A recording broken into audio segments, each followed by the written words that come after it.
ఇదే ఇలాగే ఉంటది ఇంకా ఇది తక్కువ అక్కడికి వెళ్తే లోపలికి వెళ్తే పడుతుంది.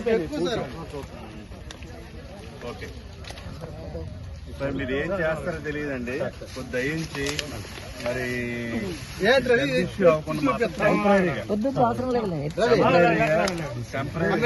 పంపించాలా లేదు నాకు చాలా ఇబ్బంది అవుతుంది. రైతులు మా రైతులు ఇక్కడ మా ఈ రోజు ఎక్స్ట్రా స్టాఫ్ ని కూడా డిప్లోయ్ చేస్తాము. అవునండి మీరేమో అక్కడ మీరు అది ఉందేమో అక్కడ ఉండిపోయారండి.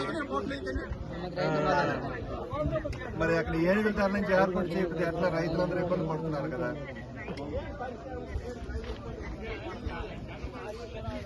మరి మీరేం తీసుకుంటారండి అయితే మరి మీరేం తీసుకుంటారు?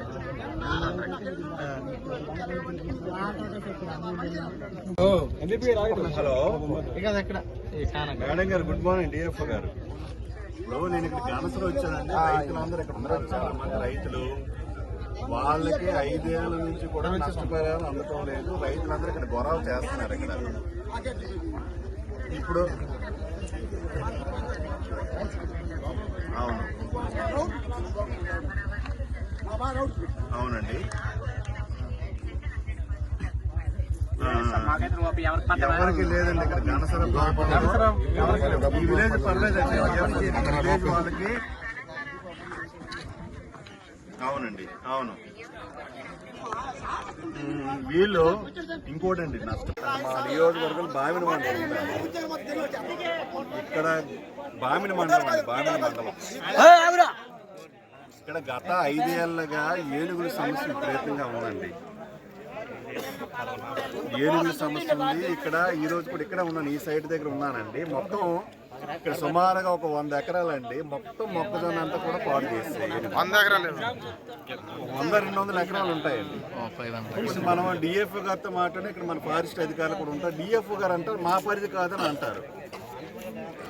అంటే మీ డిపార్ట్మెంట్ పరిధి కానీ ఏనుగులు అనేవి మన పరిధి కదండి. మరి ఆవిడ మన పరిధి కాదంటారు ఆవిడ. ఇప్పుడు నేను ఒక ఎమ్మెల్యేగా రైతులు వచ్చి గొడవ చేస్తున్నారు. గత 5 ఏళ్ళ ఏంటి చాలా ఏళ్ళుగా మాకు ఇక్కడ పంట పాడు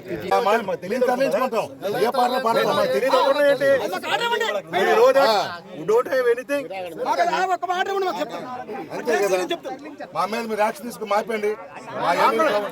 డిఎఫ్ గారు అన్నారు మన పరిధి కాదని. చేసుకుంటాం ఇక్కడ ఏనుగులు వెళ్ళగలవా అంటే మీరు కేసు పెడితే మాత్రం మీరు చాలా తవ్వచ్చు చెప్తున్నారు.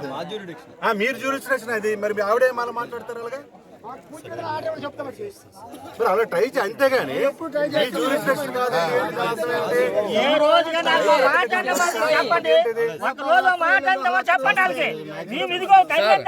సార్ ఇంత ఇష్యూ అయింది కాబట్టి వీళ్ళందరూ వచ్చేసారు.